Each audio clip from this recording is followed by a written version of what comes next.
परिचय।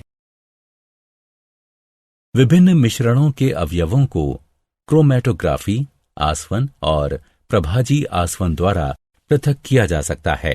तो आइए इस मॉड्यूल में हम कुछ अन्य पृथक्करण की विधियों की चर्चा विस्तार से करें। उद्देश्य।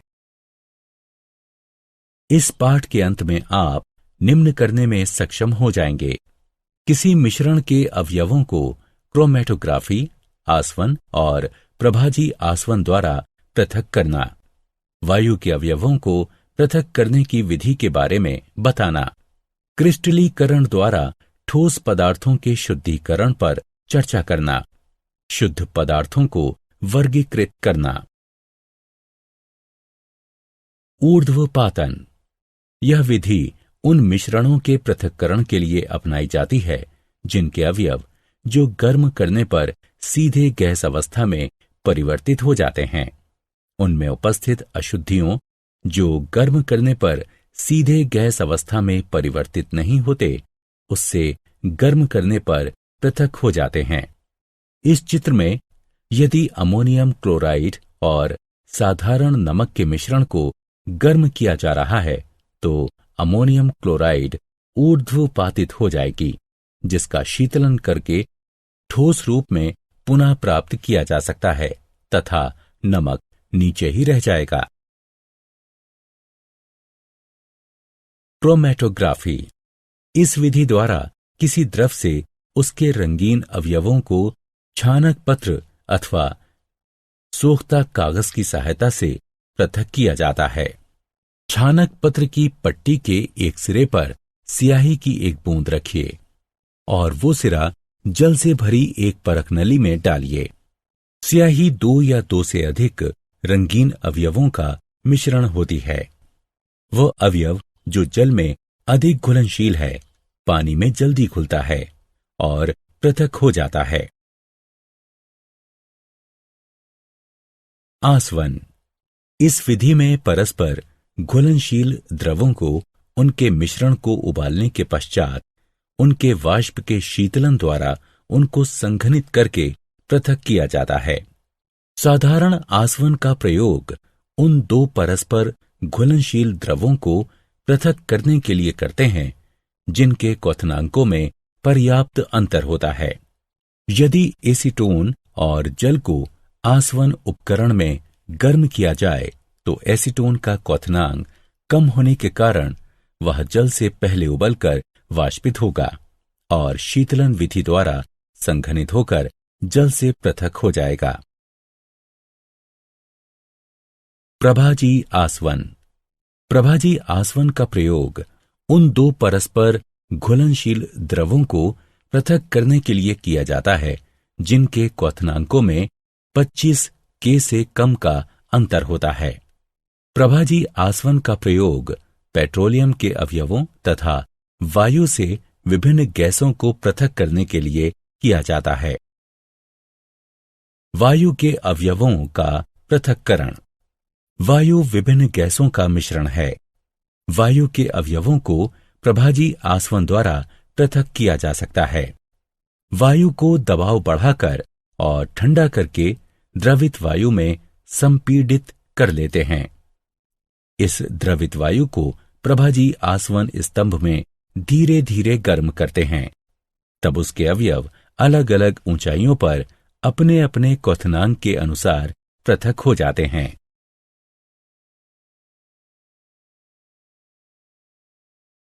क्रिस्टलीकरण द्वारा ठोस पदार्थों का शुद्धिकरण। क्रिस्टलीकरण विधि में किसी ठोस पदार्थ को उसके विलयन से शुद्ध रूप में प्राप्त किया जाता है। क्रिस्टलीकरण विधि द्वारा हम कॉपर सल्फेट के विलयन से शुद्ध कॉपर सल्फेट प्राप्त कर सकते हैं। जल की कम से कम मात्रा में 5 ग्राम कॉपर सल्फेट घोलें। अशुद्धियों को अलग करने के लिए विलयन को छान लें। संतृप्त विलयन प्राप्त करने के लिए विलयन को चाइना डिश में वाष्पीकृत करें। विलयन को छानक पत्र से ढककर ठंडा होने दें। ठंडा होने के पश्चात शुद्ध कॉपर सल्फेट के क्रिस्टल मिलेंगे। शुद्ध पदार्थों के प्रकार। शुद्ध पदार्थ दो प्रकार के होते हैं, जिन्हें तत्व और यौगिक कहा जाता है।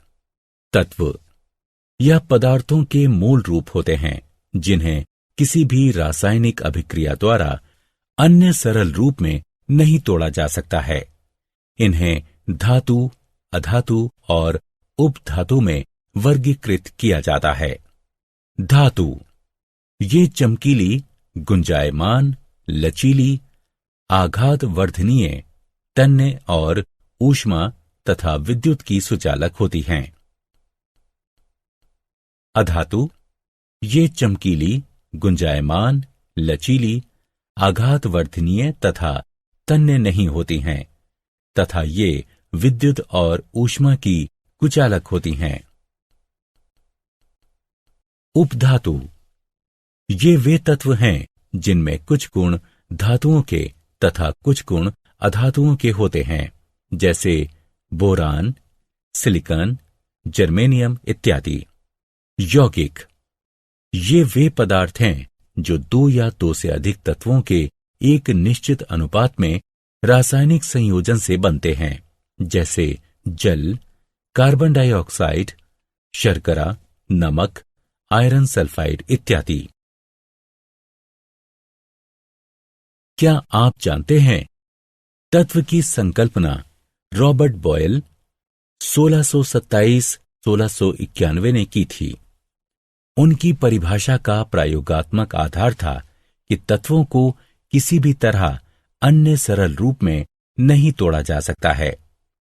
इसका तात्पर्य ये था कि सभी तत्वों की पहचान अस्थायी थी, जब तक कि बेहतर तकनीकों द्वारा यह नहीं बताया गया कि संभवतः गलती से किसी यौगिक को तत्व मान लिया गया था और किसी तत्व को यौगिक मान लिया गया था। उस समय का एक महत्वपूर्ण विचार परमाणुओं की स्थिरता का था, जिसके अनुसार कॉपर का परमाणु हमेशा कॉपर का परमाणु ही रहेगा और किसी भी प्रकार परिवर्तित नहीं होगा। रेडियोधर्मिता, संलयन और विखंडन जैसी आधुनिक खोजों ने इसे गलत सिद्ध कर दिया। ये विषय भौतिक विज्ञान और रसायन विज्ञान के बीच के हैं और इन्हें आगे की कक्षाओं में पढ़ाया जाएगा। सारांश। आइए हमने जो कुछ सीखा है उसे संक्षेप में दोहराएं। पृथक्करण की सही तकनीक का प्रयोग करके किसी भी मिश्रण से शुद्ध पदार्थों को प्राप्त किया जा सकता है। शुद्ध पदार्थ तत्व अथवा यौगिक हो सकते हैं। तत्व पदार्थों के मूल रूप होते हैं, जिन्हें किसी भी रासायनिक अभिक्रिया द्वारा अन्य सरल रूप में नहीं तोड़ा जा सकता है।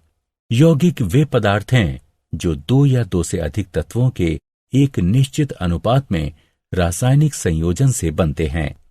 यौगिकों के गुणधर्म उन तत्वों के गुणधर्मों से अलग होते हैं जिनसे मिलकर वह बना होता है, जबकि एक मिश्रण के गुणधर्म उन तत्वों और यौगिकों के गुणधर्मों को प्रदर्शित करते हैं जिनसे मिलाकर वह बना होता है।